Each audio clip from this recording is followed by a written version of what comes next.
Hola, hoy vamos a sumergirnos en unos materiales muy interesantes sobre un tema clave en el mundo digital, los fundamentos del hacking ético y la ciberseguridad web. Eso es. Parecen venir de un módulo formativo, así que nuestra misión hoy es desentrañar qué es exactamente la ciberseguridad, Ujú. cómo encaja aquí esta figura, que a veces suena un poco rara, del hacker ético. Sí, un poco contradictoria a veces, es verdad. Exacto. ¿Y por qué es tan crucial entender tanto las amenazas como las defensas? Los textos van desde lo más básico hasta metodologías ya profesionales. Sí, sí. El objetivo yo creo que es conseguir una imagen clara, ¿no? De cómo se protegen los sistemas, los datos, y cómo los profesionales usan técnicas que, bueno, podrían verse como ofensivas, pero de forma totalmente controlada y con permiso, Claro. precisamente para reforzar las defensas. Vamos a ver los conceptos clave, quién anda por ahí metido y qué métodos se usan. Perfecto. Pues vamos a ello. Empecemos por la base, por los cimientos. ¿Qué entendemos por ciberseguridad según estos apuntes? ¿Es solo poner un antivirus y ya está? Ojalá fuera tan simple. No, la ciberseguridad es mucho más amplia. Se define como, el conjunto de prácticas, de procesos, de tecnologías, todo diseñado para proteger sistemas, redes, datos, contra cualquier tipo de amenaza, ¿eh? Accesos no autorizados, alteraciones, que se caiga el servicio. Entiendo. Se suele hablar de tres pilares fundamentales, la famosa tríada CIA. Ah, sí. Confidencialidad, que la información solo la vea quien debe. Integridad, que los datos sean correctos, que no se cambien sin permiso. Y disponibilidad. Que funcione cuando lo necesitas. Exacto. Que los sistemas y los datos estén ahí, operativos, cuando hacen falta. Es como, como asegurar que una carta importante solo la lea el destinatario. Confidencialidad, Eso es. Que nadie la cambie por el camino. integridad, Y que llegue a tiempo. disponibilidad. Me gusta la analogía. Ayuda a verlo claro. Sí, ¿verdad? Cubre mucho terreno entonces. Seguridad de redes, de aplicaciones, gestión de accesos. Vale. Ahora, la pregunta clave. ¿Cómo encaja aquí el hacking ético? Es que suena oxímoron. ¿Hackear para proteger? Es la clave, sí, y genera confusión, es normal. Pero el hacking ético es, fundamentalmente, una evaluación de seguridad. Se hace de forma controlada y, esto es importantísimo, siempre con autorización explícita del dueño del sistema. Siempre con permiso. Siempre. El objetivo es encontrar los puntos débiles, las vulnerabilidades, antes de que lo haga alguien con malas intenciones. Los llamados black hats, ¿no? Los sombreros negros. Ajá. Actúan con un permiso formal, por escrito. Documentan todo lo que encuentran y cómo lo han hecho. Y el fin último es ayudar a tapar esos agujeros. O sea, no buscan hacer daño. No, buscan prevenirlo, de forma activa. Y para que no sea, una cosa improvisada, se apoyan en metodologías que están reconocidas. Mencionan OSSTM, la guía de OWASP para web o estándares como los del NIST americano. Entendido. La autorización por escrito parece la línea roja que separa al bueno del malo aquí. Totalmente. Y hablando de malos, los materiales detallan los peligros. ¿A qué tipo de amenazas nos enfrentamos hoy en día? Pues mira, los textos las agrupan en dos categorías principales, internas y externas. ¿Internas también? Sí, a veces se nos olvidan. Pueden venir de empleados, de personal con acceso, ya sea por mala fe, que ocurre, o más a menudo por errores, por negligencia. Descuidos. Eso es. Y luego las externas, que son las que salen más en las noticias. Cibercriminales buscando pasta, activistas con alguna causa ideológica o incluso actores pagados por estados. Vaya. Y entre las herramientas o tácticas más comunes que describen, pues tenemos el malware. Ese cajón desastre donde metes virus, troyanos, gusanos, el famoso ransomware. Que está por todas partes últimamente. Sí, una pesadilla. También el phishing, que este no ataca a la tecnología, ataca a la persona. Usa ingeniería social para engañarnos y que soltemos contraseñas o datos. El típico correo falso del banco. Ese mismo. Y luego ataques más técnicos contra las redes. Denegación de servicio, los DDoS para tumbar webs, el sniffing para escuchar el tráfico o los man in the middle, donde alguien se mete en medio de la comunicación. Aquí es donde la cosa se pone, realmente interesante, sobre todo para los que usamos la web a diario. Mencionan vulnerabilidades web muy comunes citando la famosa lista OWASP Top 10. ¿Podríamos explicar de forma sencilla dos de las más clásicas? Suenan un poco a chino. Inyección SQL y Cross-Site Scripting XSS. A ver, intentémoslo. Imagina que una web es como una biblioteca y tiene una base de datos detrás, el archivo, ¿vale? Vale. La inyección SQL ocurre cuando un atacante consigue, digamos, colar sus propias instrucciones en la petición que la web le hace al bibliotecario, a la base de datos. Si la web no filtra bien esa petición, el atacante podría decirle al bibliotecario: oye, olvida lo que te pidió el usuario normal, dame todos los libros de la sección restringida. ¡Anda! Podría robar datos, modificarlos, borrarlos, vamos, liarla bastante. ¡Madre mía! El Cross-Site Scripting, o XSS, es distinto. Aquí el atacante no engaña tanto al servidor directamente. Lo que hace es inyectar un trocito de código malicioso, normalmente JavaScript, dentro de una página web legítima. En la propia página. Exacto. Entonces, cuando otros usuarios visitan esa página, ese código se ejecuta en sus navegadores. Ah, o sea, en mi ordenador. En tu navegador, ¿sí? Es como si alguien dejara una nota falsa con instrucciones peligrosas en un tablón de anuncios públicos. Podría servir para robarte tus llaves de sesión, redirigirte a webs falsas, mostrarte cosas raras. Ostras. O sea que con XSS el peligro real no es solo para la web en sí, sino para cualquiera que la visite después. Eso es, principalmente para los usuarios finales. Eso cambia bastante la perspectiva de a quién hay que proteger, claro. Los documentos también mencionan otros problemas como manejar mal las sesiones de usuario o no cifrar bien datos importantes, ¿verdad? Exacto. Son otros clásicos. Una mala gestión de sesiones puede permitir que un atacante robe la sesión de otro usuario y se haga pasar por él. Y si datos sensibles como contraseñas, datos personales, se guardan o se transmiten sin un cifrado fuerte, pues quedan expuestos si alguien intercepta la comunicación o accede a la base de datos. Es un fallo básico pero muy común. Entendido. Vale. Entendemos las armas. Pero, ¿quiénes las empuñan? Los textos usan esta metáfora de los sombreros, que siempre me ha hecho gracia, como en las pelis del oeste. Sí, es una forma muy visual de clasificarlos por su ética y su motivación. Los Black Hat, sombrero negro, son los malos de la película. Los villanos. Cibercriminales, vándalos digitales, espías, actúan ilegalmente para lucrarse, causar daño o por ideología. En el lado opuesto, los White Hat, sombrero blanco, esos son nuestros hackers éticos. Los buenos. Los buenos actúan con permiso, siguen reglas, buscan mejorar la seguridad. Y luego está la zona gris, los Grey Hats. ¿Y esos? Pues operan sin permiso explícito, quizá por el desafío técnico, o para sacar a la luz un fallo que han encontrado, pero no necesariamente con intención de hacer daño o robar. Pero sigue siendo ilegal, ¿no? Si no tienen permiso. Correcto. Aunque sus intenciones no sean maliciosas, lo que hacen sigue siendo ilegal y, desde luego, éticamente cuestionable. Es una zona muy pantanosa. Ya veo. Pero ojo, que no todos son individuos actuando solos. Los documentos también alertan sobre amenazas más organizadas. Mencionan a los grupos APT. APT. Siglas de amenaza persistente avanzada. Suelen ser equipos muy sofisticados, con muchos recursos, a menudo vinculados a estados. A gobiernos. Sí. Y realizan ataques muy sigilosos, a largo plazo, contra objetivos de alto valor. Otros gobiernos, grandes empresas estratégicas. Eso ya suena a palabras mayores. Casi a ciberespionaje o guerra digital encubierta. Es otro nivel de amenaza, sí. También están los hacktivistas, que usan el hacking como forma de protesta política o social. Y los cibermercenarios, que básicamente venden sus habilidades al mejor postor. El panorama es complejo, la verdad. Desde luego. Y estos actores, sobre todo los más organizados, como los APT, no suelen actuar a lo loco, ¿verdad? Parece que siguen una especie de hoja de ruta. Mencionan la cadena de muerte cibernética, o Cyber Kill Chain. Suena dramático. El nombre es impactante, sí. Es un modelo que desarrolló originalmente Lockheed Martin, una empresa de defensa. Describe las fases típicas que sigue un atacante para conseguir su objetivo. Vale. Lo interesante de la kill chain no son solo las fases en sí, sino entender que cada fase es como un punto de control, un sitio donde la defensa puede actuar.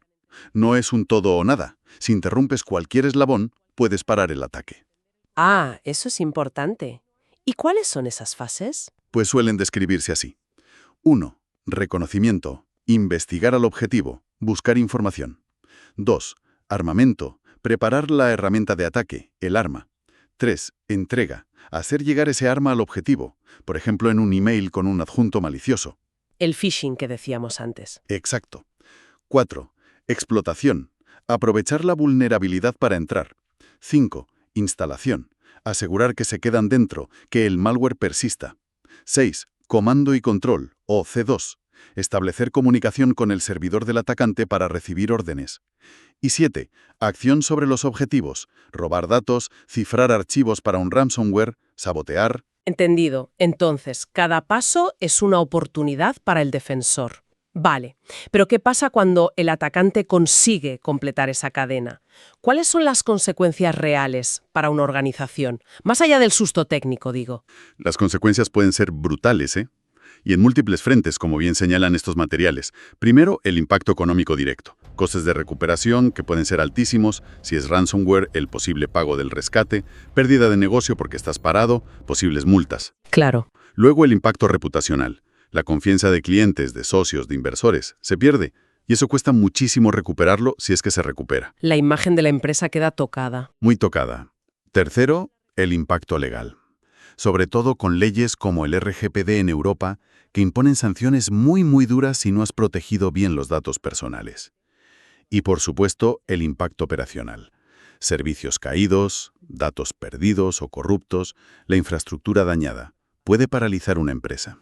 Los ejemplos que citan los textos, la verdad es que pone los pelos de punta. WannaCry, en 2017, que paralizó hospitales en Reino Unido y afectó a miles de empresas en todo el mundo. Tremendo. El ataque a Colonial Pipeline en 2021, que cortó el suministro de combustible en parte de Estados Unidos. Infraestructura crítica, sí. O la vulnerabilidad Log4Shell a finales de 2021, que, afectó una cantidad enorme de software en todo el planeta. Global.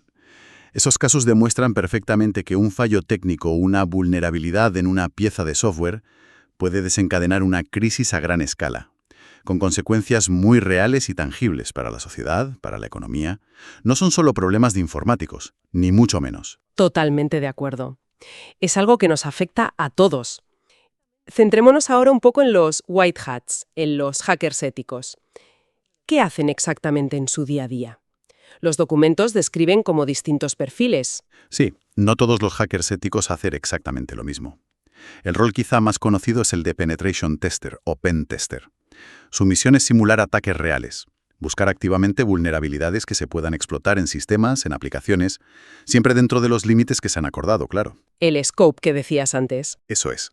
Al final entregan un informe muy detallado con los fallos encontrados y, sobre todo, cómo solucionarlos. Luego está el analista de seguridad. Este tiene un rol más defensivo y continuo. Está vigilando los sistemas usando herramientas como SIEM. SIEM. Sí. Son sistemas que recogen logs de muchos sitios y los correlacionan para buscar patrones sospechosos. O IDS-IPS, para detectar intrusiones. El analista busca señales de alerta y responde cuando salta una alarma, cuando hay un incidente. Vale, más de vigilancia y respuesta. Exacto. Y mencionan también al auditor de seguridad. Su enfoque es diferente. Es verificar que la organización cumple con normativas como la ISO 27001 y con las políticas internas de seguridad. Es un papel más centrado en el cumplimiento, en la revisión de procesos y controles. Entiendo. Pen tester, analista, auditor, distintos enfoques. Parece que todos operan bajo unas reglas muy estrictas. Suena bien en teoría, pero... A ver, ¿tienen las mismas habilidades que un atacante? ¿Cómo se asegura en la práctica que se mantengan en el lado bueno? ¿No hay tentaciones? Es una preocupación legítima, claro que sí. Y por eso el marco ético y contractual es tan importante. Su trabajo se rige por un código de conducta muy claro. Lo primero y fundamental, necesitan consentimiento explícito y por escrito, definiendo qué se puede hacer y qué no, el alcance, los límites. El permiso formal. Exacto. Segundo, la confidencialidad y la privacidad son sagradas. Tienen que proteger la información que descubran, cumplir leyes como el RGPD. Tercero, transparencia total. Deben reportar todo lo que encuentren, lo bueno y lo malo, sin ocultar nada. Nada de esconderse fallos. Nada. Cuarto, evitar conflictos de interés. Y quinto, mantener una alta responsabilidad profesional. Eso implica formación continua, mantenerse al día, actuar con integridad. Las certificaciones como CEH, OSCP o GPEN no solo validan conocimientos técnicos, sino que también suelen exigir adherirse a estos códigos éticos. Vale. Y los casos que mencionan de Sony Pictures o Equifax son, bueno, ilustrativos. Sufrieron ataques devastadores precisamente por fallos de seguridad que no se detectaron o no se arreglaron a tiempo. Y como consecuencia tuvieron que reforzar enormemente sus defensas, incorporando de forma mucho más seria estas prácticas de hacking ético, de auditoría continua. Aprendieron por las malas, digamos, la importancia de esta función. Entendido. El marco ético es fundamental.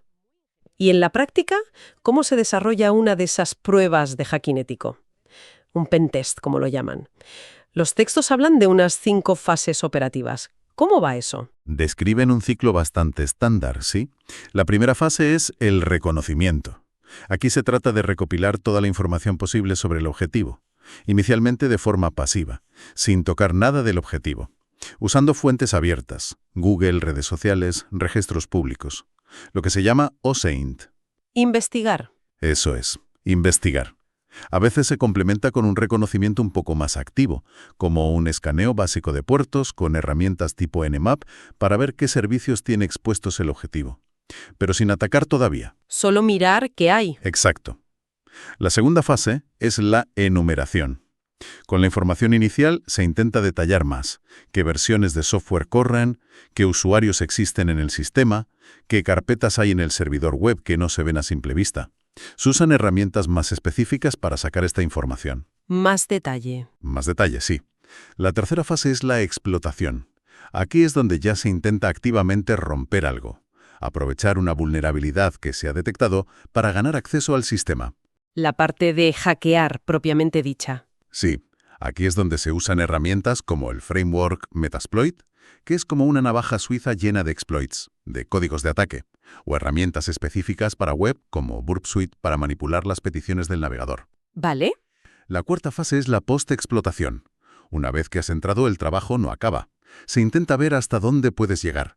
¿Puedo conseguir ser administrador del sistema? ¿Puedo saltar a otras máquinas de la red interna? ¿Puedo extraer datos sensibles? Moverse por dentro. Exacto. Escalar privilegios, moverse lateralmente. Y la quinta fase, que es crucial, es la elaboración del informe. El informe final. Fundamental. De nada sirve encontrar un montón de fallos si no se comunican bien. Hay que documentar qué se encontró, cómo se explotó, qué impacto tiene. A menudo se usa el sistema CBSS para puntuar la gravedad de cada fallo. Y sobre todo, dar recomendaciones claras, concretas y priorizadas para que la organización pueda arreglarlo. Si no, no sirve de nada. Claro, la parte de las soluciones es la más importante al final. Y mencionan guías específicas como la de OWASP y Pentest para estructurar todo esto. ¿Qué aportan exactamente estas guías? Aportan método y rigor. La OWASP Testing Guide es como la Biblia para hacer pruebas de seguridad en aplicaciones web. Te detalla qué tienes que probar y cómo hacerlo para cubrir los riesgos más importantes, como los del Top 10 y muchos otros. Muy enfocada a web. Muy enfocada a web, sí. Y PTES, Penetration Testing Execution Standard, es un marco más general. Cubre todo el proceso de un pentest, desde antes de empezar, la negociación del acuerdo, el análisis de amenazas, hasta el informe final. Es muy útil para proyectos más complejos, en entornos corporativos. Lo importante de estos marcos es que aseguran que las pruebas sean sistemáticas, que sean repetibles y que sean profesionales. Que no sea una simple caza de fallos un poco al azar. Entendido. Dan estructura y profesionalidad. Eso es. Bien, pues después de toda esta exploración, la verdad es que queda bastante claro que el hacking ético es mucho más que saber romper sistemas. Muchísimo más. Es una disciplina compleja, muy estructurada, con un componente ético muy fuerte y que parece absolutamente necesaria para defenderse en el ciberespacio actual. Quizá la lección más potente de estos documentos es esa, que la mejor defensa no es solo construir muros más altos, sino entender íntimamente cómo piensa y actúa quien intenta saltarlos. Sin duda. Se trata exactamente de eso. Usar esa mentalidad ofensiva, pero con un propósito defensivo.